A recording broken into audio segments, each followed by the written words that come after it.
शायद कोई इतिहास नहीं मालूम। इस देश में 1100 साल तक मुसलमानों ने राज किया। 1100 साल, 8वीं 9वीं शताब्दी शुरुआत हुई है और अंग्रेजी हुकूमत के पहले तक यहाँ पर मुस्लिम शासक होते थे।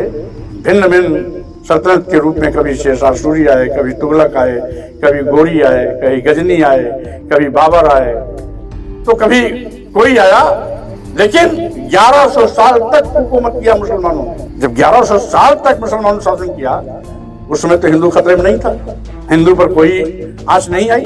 आज जब हिंदू के ठेकेदार सत्ता में है तो हिंदू पर खतरा कैसे हो सकता है? ये केवल हिंदू मुसलमानों में नफरत का बीज बोकर अपनी वोट की राजनीति कर रहे हैं।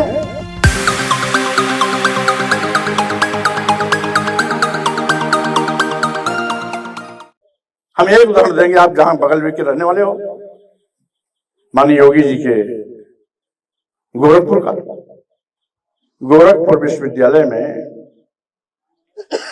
117 प्रोफेसर के पदों की नियुक्ति की भर्ती निकली थी।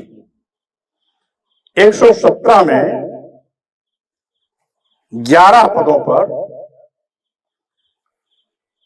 बाबा जी और बाबू साहब के बच्चों की भर्ती हो गई, जो आरएसएस के लोग थे। 117 में 111 पद पर बचा कितना? 6 पद। 6 में ही शेड्यूल कास्ट भी, शेड्यूल ट्राइब्स भी, बैकवर्ड भी और एक माइनॉरिटी का भी था, तो उसको भी लीजिए तो कुल 6 में ये सब, यानी जिसकी आबादी 90% उसको 6 पद, और जिनकी आबादी 10 के नीचे उनको 117 में 111 पद। अंधा बाटे रेवड़ी अपन अपने का दे, ये हाल है। हमने एक उदाहरण दिया, जिस बीएचयू का नाम लिया आपने, भाई शिवांग सिंह जी, बीएचयू के, उसका भी एक उदाहरण देता हूं। बीएचयू के आईआईटी के पोस्ट ग्रेजुएशन में 8 बच्चों के दाखिला की सीट थी। 8 बच्चों का सिलेक्शन भी हुआ। 8 बच्चों में 5वें नंबर पर एक ही बैकवर्ड था, प्रजापति समाज का लड़का था। उसके अलावा एक भी शेड्यूल कास्ट नहीं थे, एक भी शेड्यूल ट्राइब नहीं, एक भी बैकवर्ड नहीं। 5वें नंबर पर 5 के पहले जो 4 थे उनका एडमिशन हो गया। 5 के बाद जो 3 नाम थे उनका भी एडमिशन हो गया। 5वें नंबर पर जो प्रजापति लड़का था उसको रिजेक्ट कर दिया गया। मतलब 8 में एक लड़का भी बैकवर्ड समाज को बर्दाश्त नहीं कर पाया, जबकि मेरी एडमिनिस्ट्रेशन था, रिजेक्ट कर दिया। हमने एक छोटा उदाहरण दिया इसलिए कि जिन लोगों को राम और धर्म का भूत सवार है, वो इस बात को आंख खोल के देखें कि उनके बेटे बेटियों के साथ किस तरीके से ये सरकार दुश्मनी निभा रही है। यही नहीं, आप कहते हैं आरक्षण खत्म हो रहा है,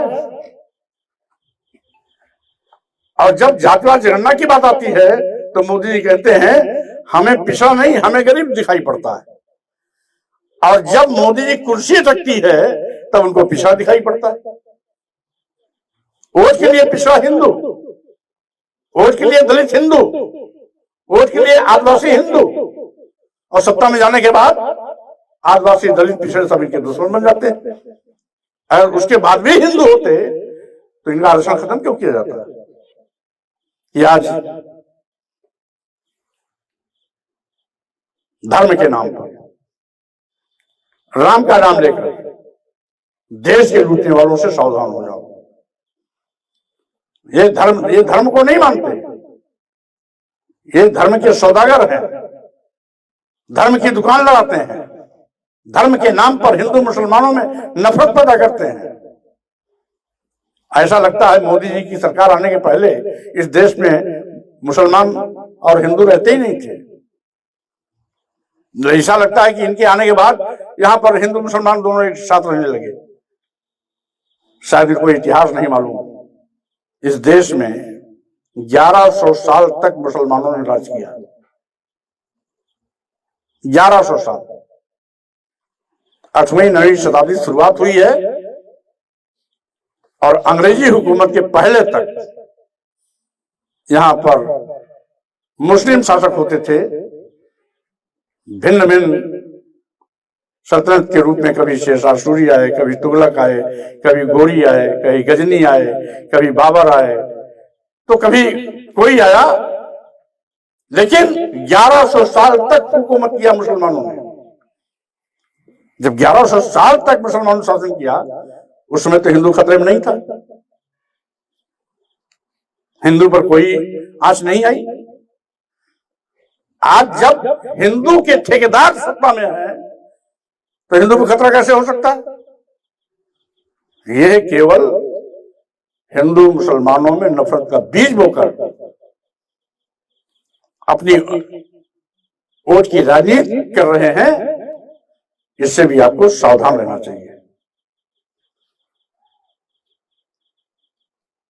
और जब 1100 साल तक हुकूमत करने वाला मुसलमान शासक के दौर में हम सुरक्षित थे, तो आज कैसे हम पर खतरा है? आज धार्मिक उन्माद पैदा किया जा रहा है, धर्म की डुरिया पीटी जा रही है, राम का नाम लेकर देश बेचा जा रहा है, राम का नाम लेकर के इलेक्ट्रॉल बॉन्ड के माध्यम से 6000 करोड़ रुपए की डकैती डाली जा रही है। राम के नाम पर 13,000 करोड़ का भ्रष्टाचार करके उसको दबाने के लिए नीरव मोदी को देश से भगोड़ा करार किया जा रहा है। ये सब खेल हो रहा है। और इसीलिए साथियों, मैं चाहता हूं कि आप सभी लोग कुशीनगर के आन बान शान के लिए, कुशीनगर के विकास के लिए आप अपना स्नेह प्यार आशीर्वाद वोट के रूप में मुझे जरूर देंगे। चुनाव चिन्ह परसों 17 तारीख को आ जाएगा, और जैसे ही 17 चुनाव चिन्ह आता है, मैं विशेष टीम लगा करके उस चुनाव चिन्ह को आप तक पहुंचाने का प्रयास करूंगा। आप भी उसमें हिस्सेदार बनेंगे।